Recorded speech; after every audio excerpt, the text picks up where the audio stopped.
ago, talking about his little trip to the Chagos Islands, and the irony, of course, here that he can't get into a British colony, but people can get into this British country and seemingly get treated really well. He was very outspoken, not outspoken, but he said that he believes this deal will no longer work because of Trump. Where do you stand on that, my friend?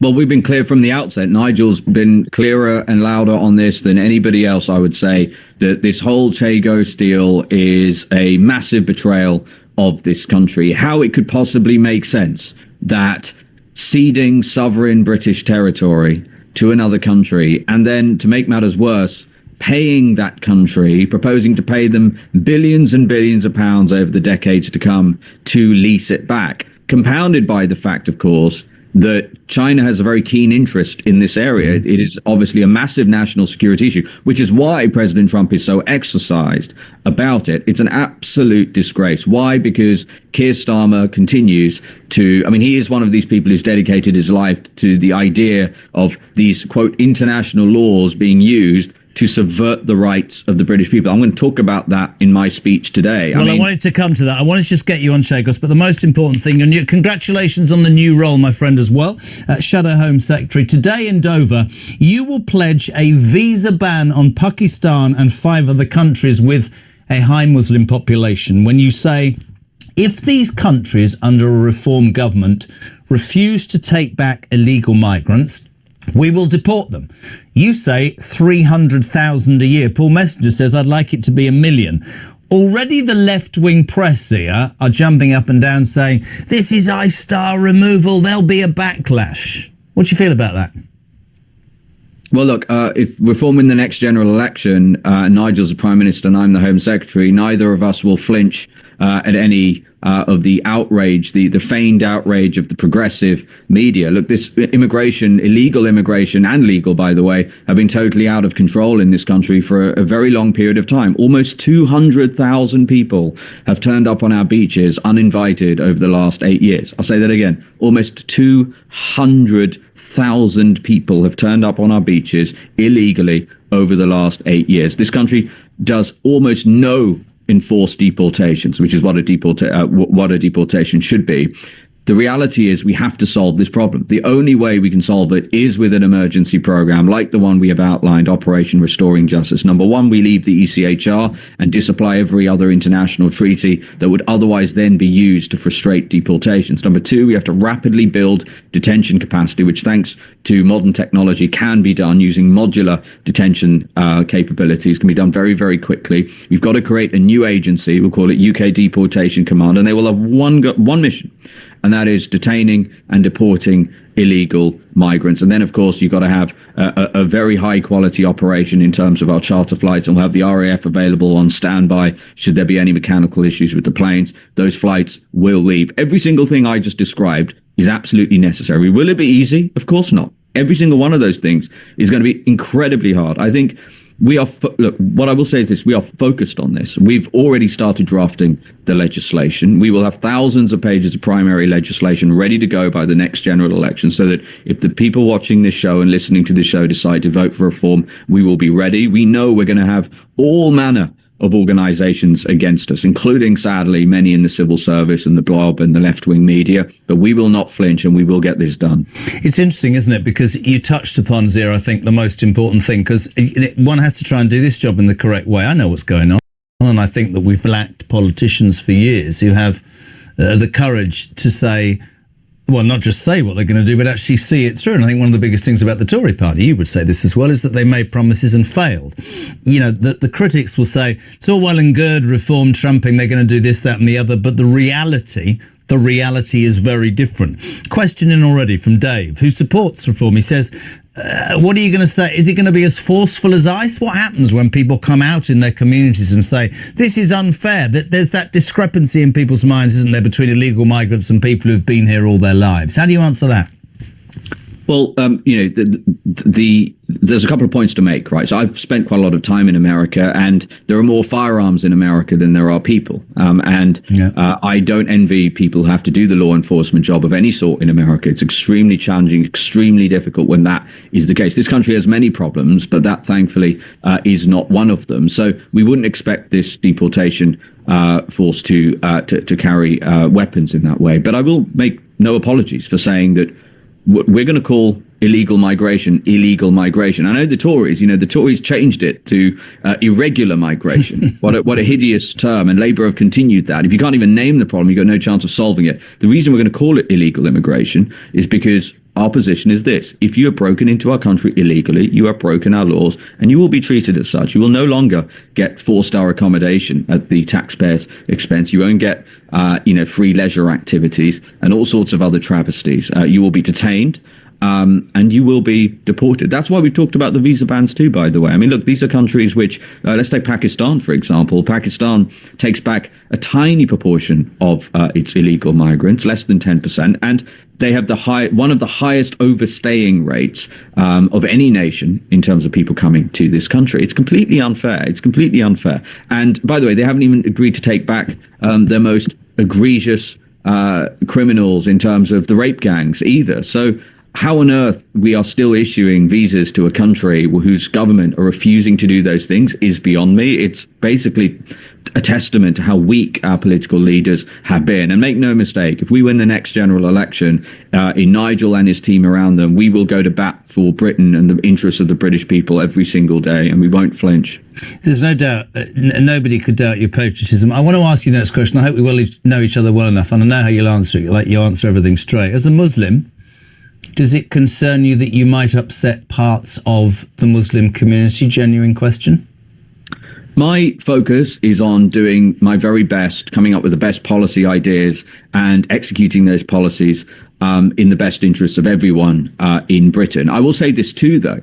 I get a lot of correspondence from Muslims. Obviously, there's a lot of law-abiding, lovely Muslims in this country who contribute a great deal. And I want to be clear, no one is more concerned than them about eradicating the threat of Islamist extremism. And when you look at, for example, the fact that leaders in majority Muslim countries like the UAE, they've gone on the record literally saying they don't want to send their children to university in Britain because they're so worried about Islamist extremism. These countries are absolutely perplexed. And I speak to ambassadors from those countries who are bemused about the lack of action against extremism in this country. So look, freedom of religion is an important British value. It's a core part of our common law system. This is about upholding the law. If you come to the country illegally, you'll be detained, you'll be deported. I will say this, we've announced another policy today, and you'll get more like this, which is saying, look, we've got to protect Britain's cultural heritage. Yeah. And again, regardless of what religion you subscribe to, or whether you subscribe to a religion at all, look, I'm not a Christian. I did go to a Christian school. I've grown, I was born in this country. I love this country. And I think, again, regardless of whether you're religious or not, it is clear that Christianity is an important part of the country's heritage. And so one of the policies that we've announced today is that we will grant listed status and create a new use class for churches to prevent them being turned into places of worship for other faiths. And I think that's just one step that we can take to say, you know what? Britain does have a culture. By the way, if a country without a culture is just an economic zone. Yeah. And Christianity is an important part of that culture, so and that's why we'll take those steps. So in your mind, we don't need an Islamophobia definition?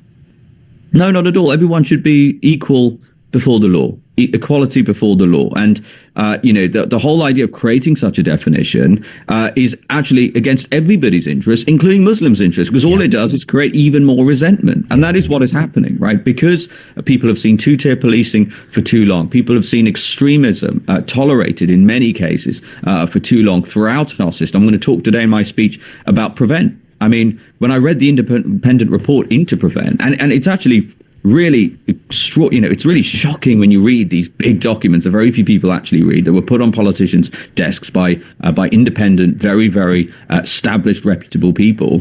He excoriated Prevent, which of course is the government body that's supposed to detect and identify terrorists before they kill people. And it basically said that it had a, quote, institutional hesitancy to take on Islamist extremism because they didn't want to be called Islamophobic. I mean, what an that's like a police force that is hesitant about addressing criminals. Well, I've said this to you before privately. I remember 3 years ago on this very station interviewing a very senior officer from Rochdale and asking a question of him about why it had taken 8 years. And he said, because the reason that we haven't looked more closely or more rigorously into the child abuse, the child rape gangs, is that we're worried about upsetting certain parts of the community. I remember thinking, right, so the rights of a young 8-year-old girl who's been abused, I don't care the colour of your skin. I don't want you in my society if you do that to an innocent girl. But we're now at a point, we've got a government, Zia, who are frightened of upsetting the Muslim community. You know this. 5 seats were lost last time by an independent, let's just stand on guards that sod the local community.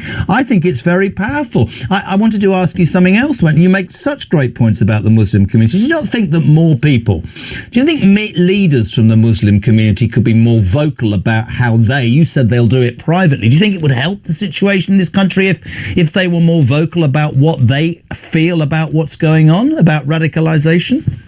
Yeah, I think it would, but I would also say this, that in some ways it is one of the difficulties that a lot of these people have is that because extremism has been tolerated, it makes it very difficult, I think, for some of them. That's what they tell me privately. So look, I think that would be helpful, but ultimately, I'm a politician. I'm the Shadow Home Secretary, wanting to be the Home Secretary after the next general election, if that's what the British people choose to deliver at the ballot box. And Nigel, as Prime Minister, will not flinch in the face of those threats. What we've got to do is A, pass the right legislation, and then B, get government authorities. I mean, just to finish this point, when I say that it's outrageous for an independent report to say that Prevent is worried about has a hesitancy to address Islamist extremism. The reason that is outrageous is because 3/4 of MI5's caseload is Islamist extremism. This is driven by data.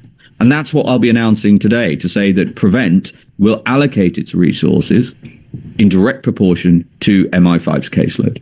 Before you go, one final question. You're heading off to Stover.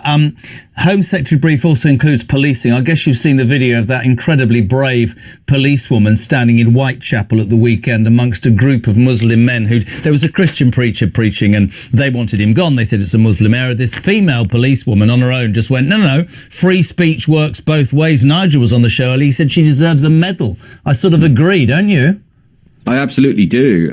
Remarkable. And, so often police officers are filmed on smartphones in an attempt to try to get them, to try to gotcha them, right? And try and get them to go viral, which I think is very unfair. And I have so much respect for our brave policemen and women who put themselves in harm's way like this. But the way she kept a level head and managed to actually defuse what looked like a very difficult situation there, and actually, frankly, explaining to them how important free speech was. And what I loved about the clip was she said, well, look, it is a public space. You don't have to see eye to eye. You don't have to like what they're saying. I thought it was an exemplary example of how to diffuse the situation and how to be very courageous in doing that. And again, standing up for British values and things that we all hold dear. Zia, tremendous to have you on, my friend. I know you've got a busy day, that big announcement with the reform about all the problems with immigration.